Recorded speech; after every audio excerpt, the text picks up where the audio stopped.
Encore une fois, bienvenue. Bienvenue pour l'Assemblée de ce matin. On commence avec ça. Comment réagissez-vous lorsque quelqu'un vous offense, vous blesse? Comment réagissez-vous?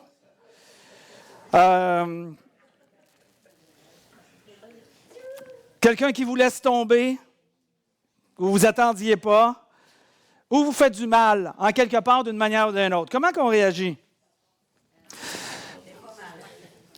Ben moi, il y a deux couples qui sont allés souper ensemble. Puis durant la soirée, les deux couples, à un moment donné, il y a un des couples avec sa femme, lui avec sa femme, commence à se quereller. Puis, très inconfortable. Puis, à un moment donné, lui, il dit à sa femme, il dit « T'es très, très, très jolie, mais maudine que t'es tête dure. » Silence total.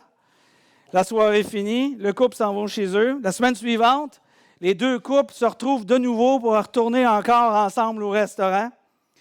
Puis le gars raconte à l'autre gars, ou à l'autre couple, il raconte qu'est-ce qui était arrivé le soir, la semaine passée, quand ils sont revenus à la maison.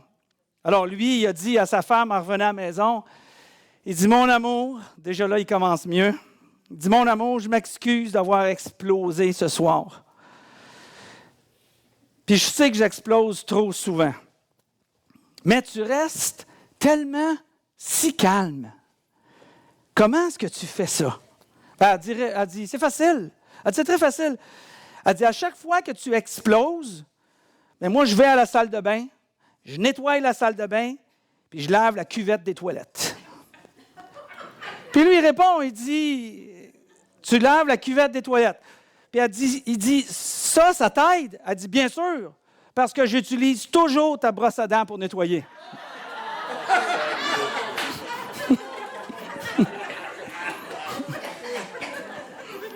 Ça a été la fin de leur querelle pendant quelques années.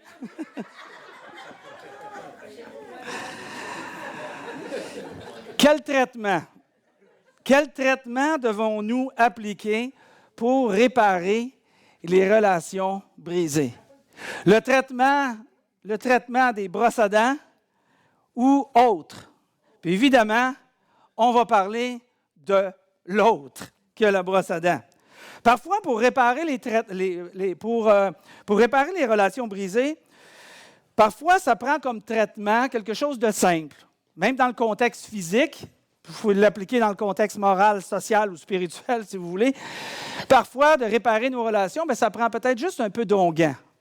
Si on n'a pas trop attendu pour réparer une relation, juste un peu d'onguent pourrait peut-être faire l'affaire. Parfois, par contre, vous êtes d'accord avec moi qu'il y a des relations brisées, les traitements sont plus sérieux, genre chimio est nécessaire pour réussir à réparer les relations brisées. Puis je pense que dans plusieurs de nos cas, avec ce que je vois durant cette série, parfois on a comme l'impression que c'est de la chimio qu'on doit administrer si on veut réparer nos relations qui sont brisées. Mais une des choses que j'ai appris et que je suis en train davantage d'ancrer dans mon cœur, une des choses que définitivement il ne faut pas faire lorsqu'on a des relations qui sont brisées ou qui est vraiment en train de se briser profondément, une des choses qu'il ne faut pas faire, c'est simplement effacer le nom de la personne de notre mémoire, de notre compte Facebook,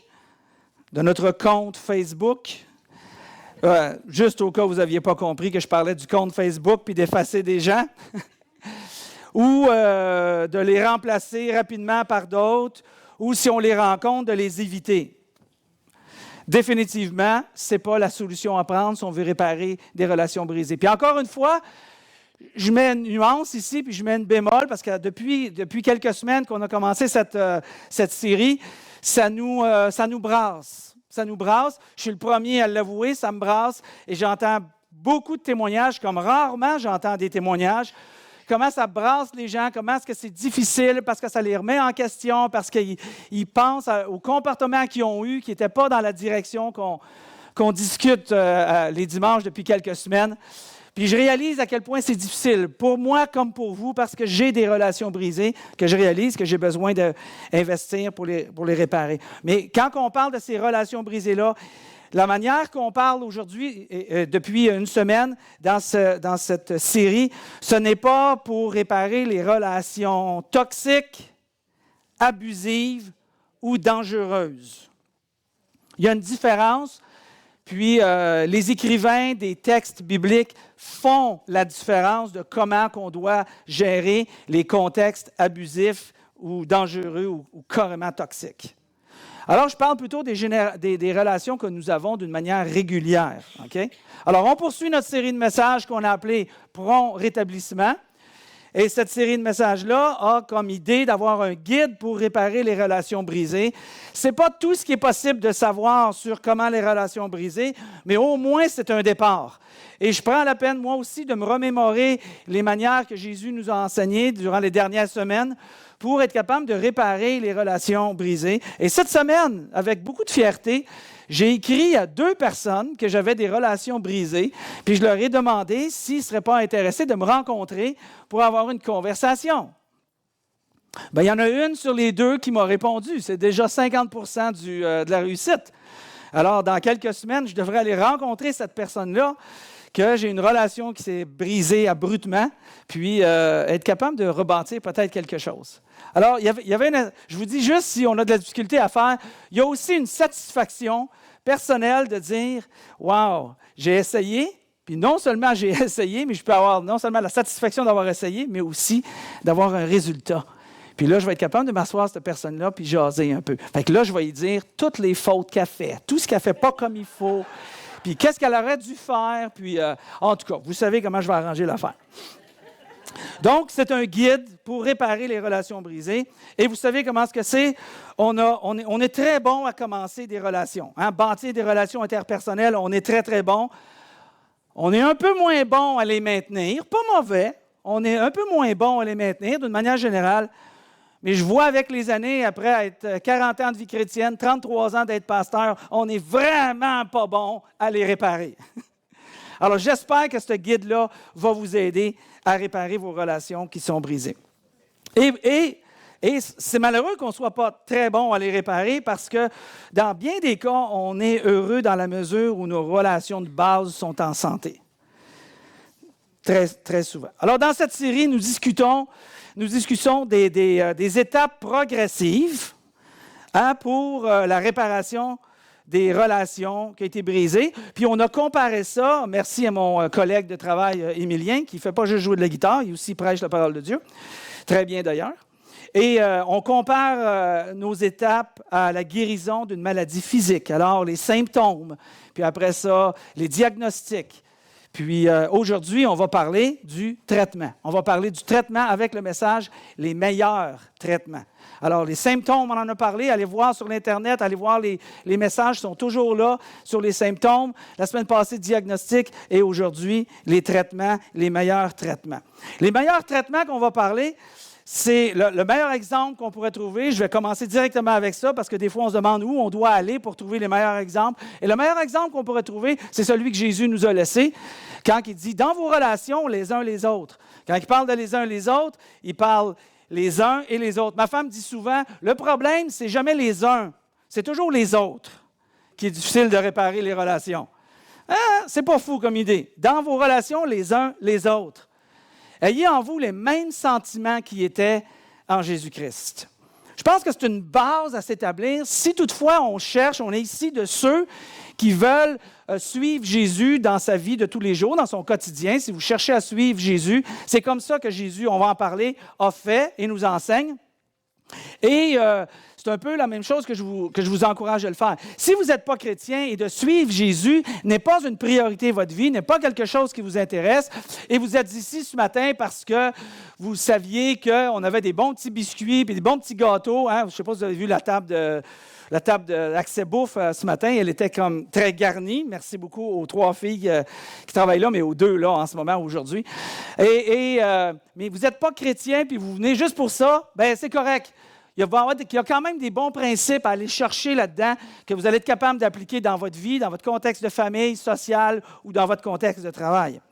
Mais pour celui qui veut suivre Jésus, Jésus nous dit « Ayez les mêmes sentiments ». Ou Paul, plutôt, qui écrit à l'église de Philippiens, qui était une église en Grèce, qui dit, le texte qui est ici, il dit « Ayez en vous les mêmes sentiments qui étaient en Jésus-Christ ». Ayez les mêmes sentiments qui étaient envers Jésus-Christ. Parfois, on a l'impression qu'on a les mêmes sentiments parce qu'on peut pardonner. Hein? On peut arriver à pardonner des relations qui sont brisées, des gens on est inclus dans cette relation-là brisée, puis on peut arriver à pardonner. Mais ce qu'on pense ce matin, ce n'est pas nécessairement juste de donner des bons traitements, mais de donner les meilleurs traitements. Quand on est malade, hein? Si tu as un enfant qui est malade, sérieusement malade, quel hôpital vas-tu choisir d'aller dans le Québec? Oui, qui l'a dit? Sainte-Justine, exact. C'est le meilleur hôpital au Québec. C'est le meilleur hôpital au Canada. Et c'est le meilleur hôpital, un des meilleurs hôpitaux en Amérique du Nord, États-Unis inclus. Les gens voyagent de partout pour venir à Sainte-Justine. Moi, j'aimerais vous parler de ce matin des traitements de Sainte-Justine. Je vais vous parler des meilleurs traitements, pas juste des bons traitements, les uns envers les autres, mais les meilleurs traitements. Et parfois, on a l'impression que ça, je vous dis, juste pardonner, c'est comme suffisant. C'est comme suffisant de pardonner. C'est pas suffisant, juste de pardonner. Parce que si on fait juste pardonner, puis on ne rebâtit pas des liens avec la personne qu'on a pardonnée, on lui dit en quelque part, « Je t'ai pardonné, ma conscience est claire, j'ai fait ce que je devais faire, mais je ne te veux pas dans ma vie. » Ce n'est pas très attirant. Je vous dirais que c'est beaucoup plus un sentiment de rejet que c'est un sentiment de réconciliation. Les meilleurs traitements seraient de traiter les autres de la même manière que Jésus nous a traités.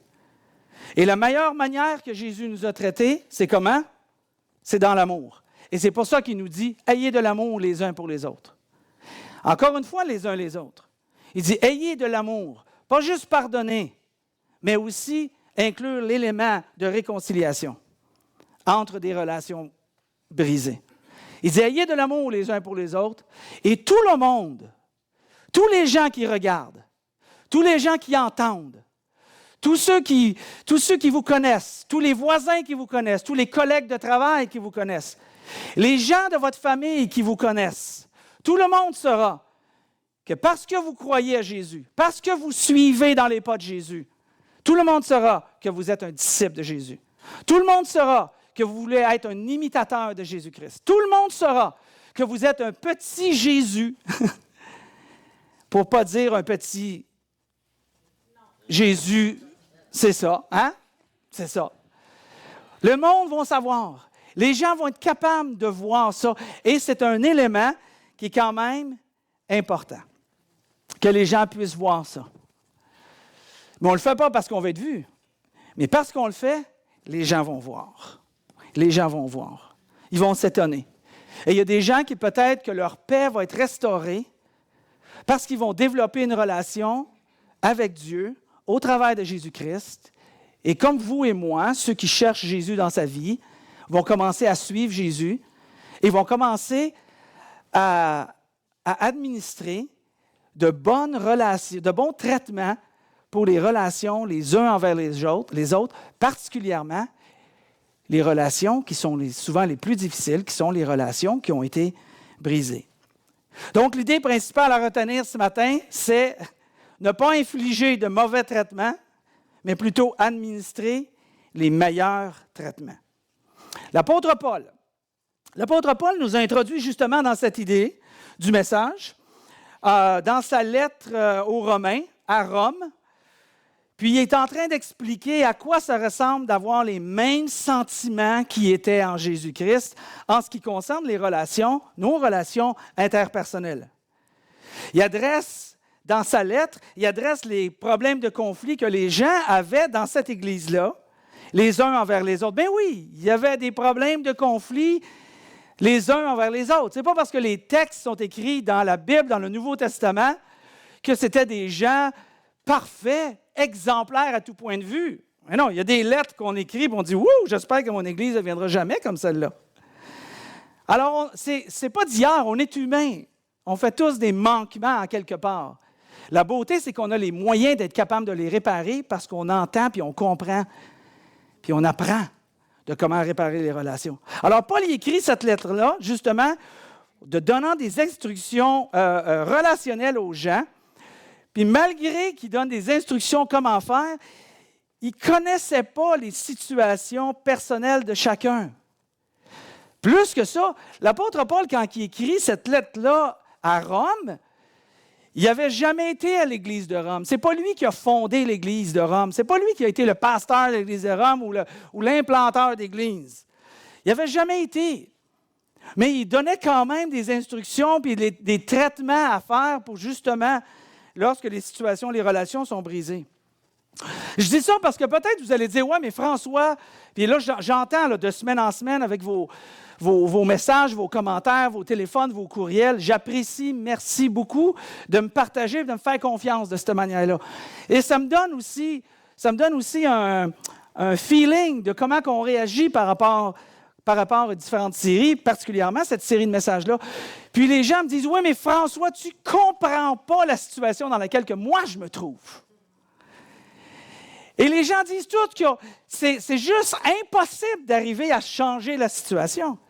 Ou les gens vont dire, j'ai tout essayé. Sauf, c'est ça. On parle du sauf. On parle du sauf. Paul, il dit la même chose dans sa lettre qu'il nous écrit et qu'on va lire aujourd'hui. Il comprend nos situations, puis Dieu comprend nos situations, même ce qui nous semble absolument impossible. On a un Dieu du possible. Hein? Paul écrit en nous donnant les traitements. Il commence en nous disant, il dit que votre amour soit sincère. Il commence comme ça. Que votre amour soit sincère. On a regardé un mot la semaine passée qui parlait de masque et la définition du mot masque était utilisé en disant le mot hypocrite. Le mot hypocrite, c'est juste un mot grec, sérieusement, qui vient d'un masque, qui veut dire avoir un masque, porter un masque. Alors, Paul dit ici que votre amour soit sincère. En d'autres mots, il est en train de dire que votre amour que porte pas un masque. Soyez pas hypocrite dans votre amour, mais soyez, Paul dit, vrai dans votre amour. Que votre amour vienne du cœur. Qu'on n'aime pas juste pour l'apparence, qu'on ne fasse pas semblant. Alors, Paul commence tout de suite en donnant le ton que notre amour soit sincère, que notre amour soit vrai les uns envers les autres. Puis on va voir comment on peut arriver à faire ça, d'avoir un amour vrai et sincère envers les personnes qu'on considère les plus difficiles à aimer. Parce qu'il y en a des gens qui sont difficiles à aimer. Je sais que personne que je connais a de la misère avec moi. Sauf les deux relations qui ne veulent plus me parler, sauf. Hein? C'est difficile pour tout le monde. Que votre amour soit sincère. Le but, dans le fond, c'est d'être capable, pour arriver à que notre amour soit sincère, c'est d'être capable de voir l'autre, les uns les autres, voir l'autre de la même manière que Dieu voit l'autre. Pensez une seconde. Voir l'autre de la même manière que Dieu voit l'autre. Et Dieu a tellement aimé le monde qu'il a donné son Fils unique à mourir sur la croix afin que nous possédions une espérance dans cette vie et dans la vie à venir. Des gens qui ne connaissaient même pas. Des gens qui étaient pleins de fautes et pleins d'erreurs que nous, on aurait apporté 1001 jugements dessus. Dieu, lui, il a tellement aimé ces gens-là, vous et moi, il a tellement aimé qu'il n'a pas juste donné un peu de temps, il n'a pas juste donné un peu d'effort, il n'a pas juste donné un peu d'argent, il a donné de sa propre personne jusqu'à la mort. Est-ce que ça vous donne une idée de la grandeur de l'amour de Dieu? Alors, si on se pose la question comment Dieu aimerait une certaine personne que selon nos yeux, c'est affreux, comment cette personne-là, imagine-toi que si on veut arriver à aimer sincèrement, c'est se poser la question et de voir l'autre comment Dieu voit cette autre personne-là. Alors, que votre amour soit sincère. Il continue en disant, ayez donc le mal en horreur. Ayez le mal en horreur. Attachez-vous de toutes vos forces au bien. Ayez le mal en horreur. Il ne nous dit pas ici de haïr la personne, mais il dit plutôt horreur pour haïr ce qui est arrivé. Pas haïr la personne, haïr qu'on a eu une division, haïr qu'on a passé nos priorités avant l'autre, haïr qu'on ne se soit pas soumis les uns aux autres pour aider les autres, pour élever les autres, pour me mettre à quatre pattes pour élever l'autre, pour qu'il puisse monter sur moi. Il dit, ayez en horreur le mal en horreur. Pas la personne. C'est intéressant comment est-ce qu'il met la perspective. Pas la personne. Nous, on haït la personne. Tu sais, réaffectez votre haine d'une situation à la situation et non pas à la personne. Réaffectez plutôt aux conséquences de la fracture relationnelle. Haïssez ça qu'on n'est pas capable de s'investir avec cette personne-là qui va avoir une répercussion sur les enfants, sur la famille, sur le mononcle, sur ma tante, sur les cousins ou sur les cousines. Hein? Réaffectons notre frustration ou notre haine, pas sur la personne, mais sur la conséquence. Paul dit ça ailleurs, d'une autre manière, quand il parle dans l'église de Éphèse, qui est une église en Grèce aussi. Il dit non, ce n'est pas contre des êtres humains que nous devons lutter. C'est intéressant. Ce n'est pas contre des êtres humains que nous devons lutter, mais c'est contre des forces très puissantes, Paul dit, qui ont autorité et pouvoir. Nous devons lutter contre les puissances, pas les personnes qui dirigent le monde de la nuit, les ténèbres, contre les esprits mauvais, pas les personnes qui habitent entre le ciel et la terre. C'est contre eux autres. C'est à peu près comme ce qu'on voit ici. Le côté obscur de la force. C'est contre ça qu'on se bat. C'est contre ça. Pas contre la personne. Ça change le focus. Ça change le focus. Pas contre la personne. Contre les conséquences. Contre l'attitude. Contre le comportement. Alors, on n'haït pas le quoi. On haït plutôt le quoi, mais on n'haït pas le qui. Et ça fait une différence. Paul continue quand tu haïs. Il dit, souhaitez du bien à ceux qui vous feront souffrir. Souhaitez du bien à ceux qui vous font souffrir. Ne les maudissez pas. Demandez à Dieu de leur faire du bien. Souhaitez du bien à ceux qui vous font souffrir. C'est le traitement qu'on est demandé dans les relations brisées pour les réparer. Si vous voulez réparer des relations, Paul nous dit, écoutez bien le guide, écrivez ça dans votre guide. Ce que je vous demande, ce que je vous dis, ce que je vous encourage à faire, souhaitez du bien à ceux qui vous font souffrir. Quand il parle de faire souffrir ici, il y a un autre mot qui est dépendant de différentes versions qui parle de persécution. Persécution. C'est un mot beaucoup plus fort, persécution. Persécution, c'est plus ce que les chrétiens à ce moment-là vivaient.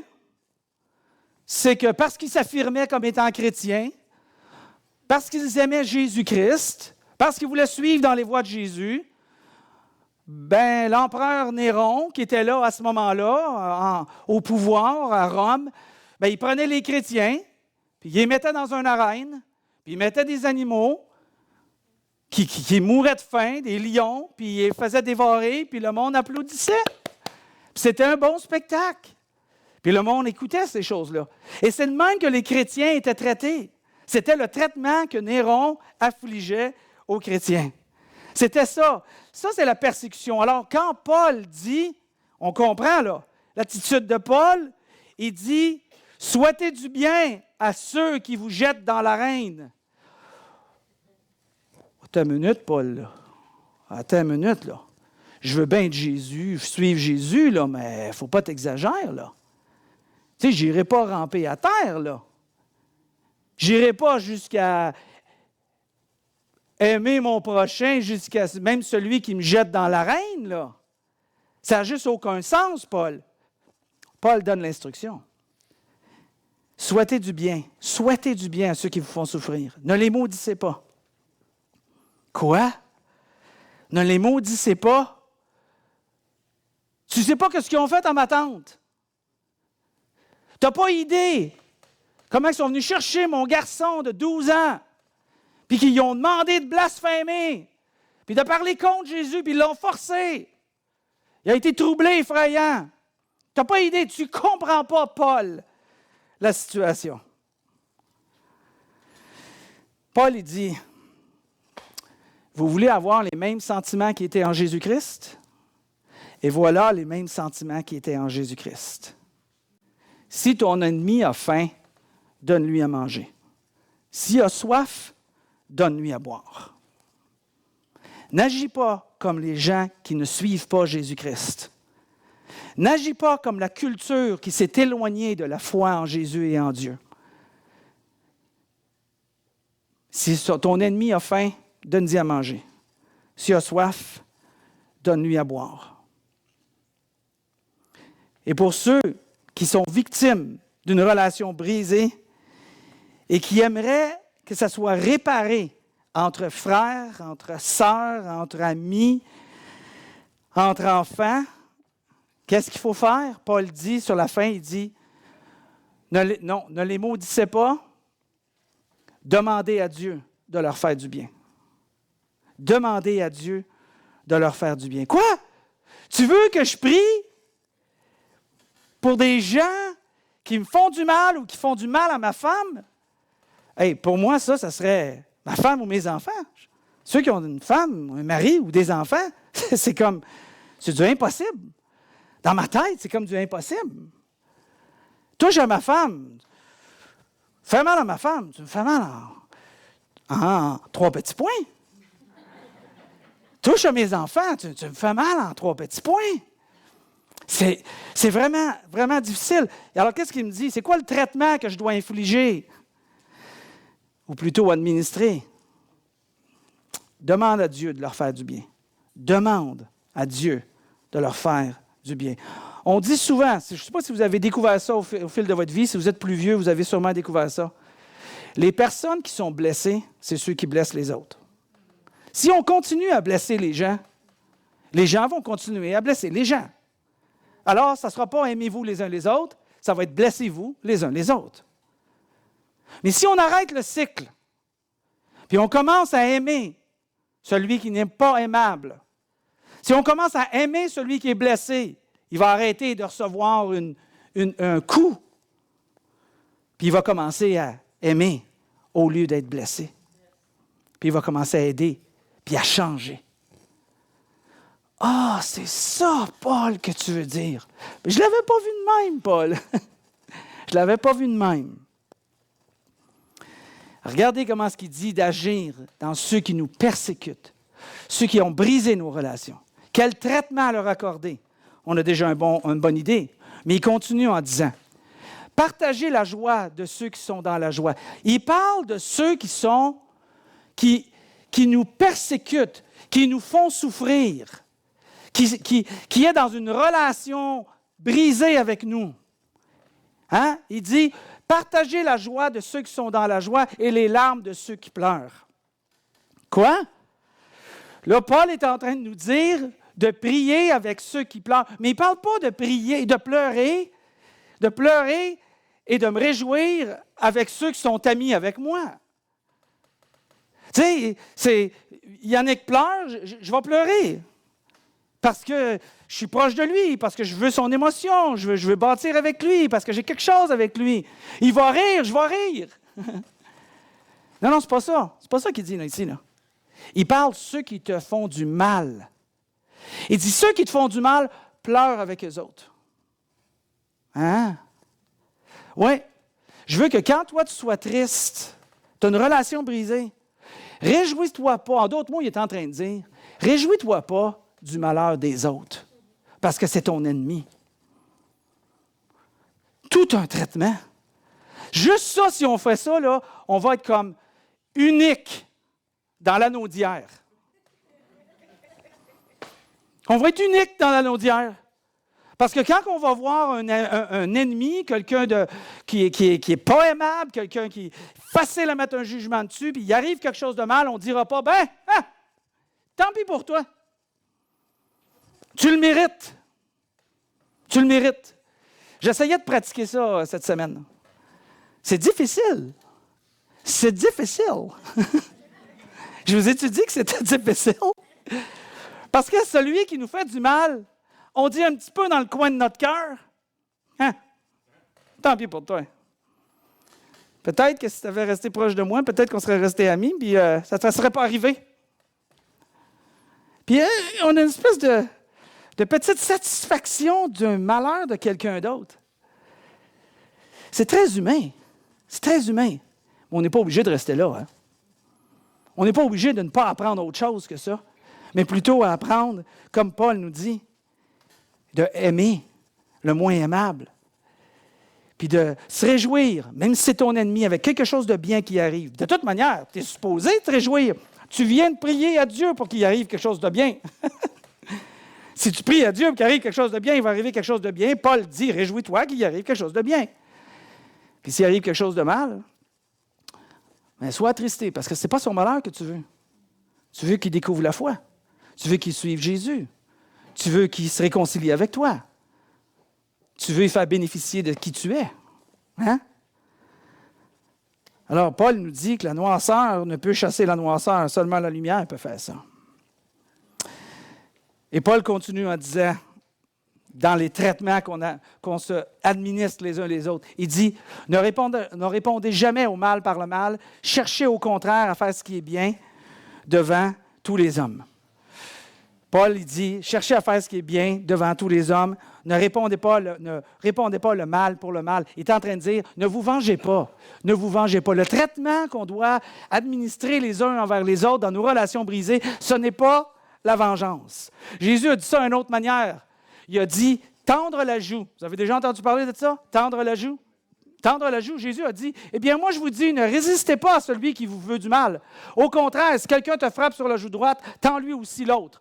Est-ce que Jésus est en train de dire que tu vas devenir la nouvelle tête à claque à l'accessible? Parce que si c'est ça, moi je vais effacer ce verset-là, on n'en parlera plus jamais. Mais non, Jésus, il n'est pas en train de dire que tu vas devenir la nouvelle tête à claque, puis que tu vas rester là, puis tu vas te laisser frapper jusqu'à temps que tu ne sois plus capable de te laisser frapper. Il n'est pas en train de dire ici qu'il s'agit d'une violence physique, là. Hein? Il n'est pas en train de donner les cours d'arts martiaux, là, puis quand les cours d'arts martiaux vont te dire, bon, mais si tu te fais attaquer, là, tu vises la jugulaire. Là, non. Jésus est en train de dire, toi, ce que tu vas faire, ce n'est pas la jugulaire, là, je veux que tu tendes la joue. Mais parce que l'idée de tendre la joue, là, c'est un proverbe juif. Jésus, c'est un juif qui parlait à des juifs. Fait qu'il a utilisé un proverbe juif pour qu'il soit capable de comprendre. Puis de tendre la joue, c'est simplement une expression qui veut dire, en d'autres mots, qui parle de relations interpersonnelles. Si tu as frappé la joue de quelqu'un, tu es en train de dire que tu as insulté la relation qui se passe les uns envers les autres. Et là, Jésus nous dit, tu as 3 choix face à ça. Il dit soit que tu ripostes, ce que Jésus nous enseigne carrément le contraire, de ne pas se venger, parce que tu te fais frapper sur la joue, puis tu frappes l'autre sur sa joue.